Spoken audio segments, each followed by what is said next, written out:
दोस्तों एक बार फिर से स्वागत है आप सभी का। बिहार चुनाव के बाद बात करेंगे पश्चिम बंगाल में आने वाली 294 विधानसभा सीटों के लिए।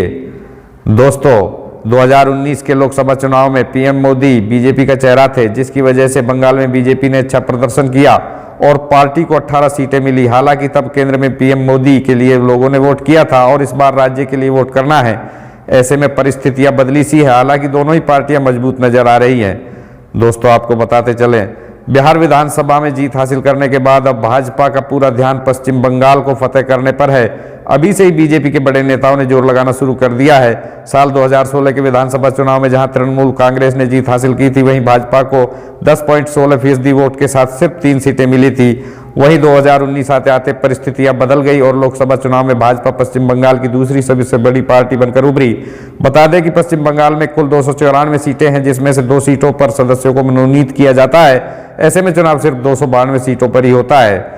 दोस्तों आगे आपको बताते चले, पश्चिम बंगाल में भाजपा का उभरना काफी बेहद मुश्किल माना जाता था, लेकिन संघ और पार्टी से जुड़े नेताओं ने कड़ी मेहनत की। इसका अंदाजा इसी से लगाया जा सकता है कि 2014 लोकसभा चुनाव में भाजपा को 17% वोट के साथ कुल 2 सीटें मिली थी, लेकिन 2019 में न सिर्फ वोट प्रतिशत बढ़ा बल्कि सीटें भी बढ़ गई। प्रधानमंत्री मोदी के लिए 2019 में पश्चिम बंगाल की 40.2% जनता ने वोट किया, जिसकी वजह से भाजपा को 18 सीटें मिली। वहीं टीएमसी ने 2014 में 34 सीटें हासिल की थी और उसका वोट शेयर 39.7% था, लेकिन 2019 में टीएमसी को 12 सीटों का नुकसान हुआ और 22 सीटें मिली। हालांकि उसका वोट शेयर बढ़कर 43.3% हो गया। बता दें कि 2016 के विधानसभा चुनाव में टीएमसी ने 211 सीटें जीती और उनका वोट शेयर था 44.91%।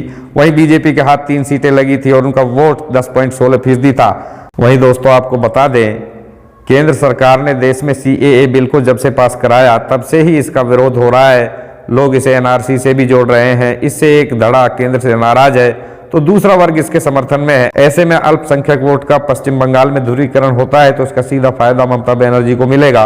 हालांकि ये कुल मतदाताओं का लगभग 28% वोट ही होता है। वहीं अगर एनआरसी सीएए मुद्दे पर बहुसंख्यक वोटों का ध्रुवीकरण होता है तो इसका फायदा 70% वोट के साथ सीधे सीधे भाजपा को मिल सकता है।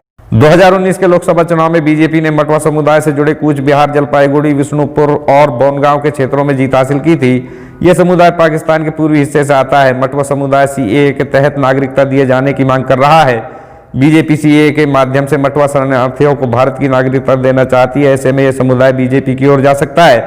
हालांकि इस समुदाय के साथ ममता बनर्जी के संबंध भी काफी अच्छे हैं। मटवा समाज की कुलदेवी बीणा पाणी देवी बोरोमा ने 2010 में ममता बनर्जी को मटवा समाज का मुख्य संरक्षक बताया था। इसके बाद ममता सरकार ने मटवा समाज के लिए कई कार्य किए हैं, मगर सीएए को लेकर ममता बनर्जी का रुख अलग है। ममता सरकार सीएए का विरोध कर रही है। दोस्तों आज के वीडियो में बस इतना ही। आगे आपके लिए लेकर आएंगे ताज़ा अपडेट।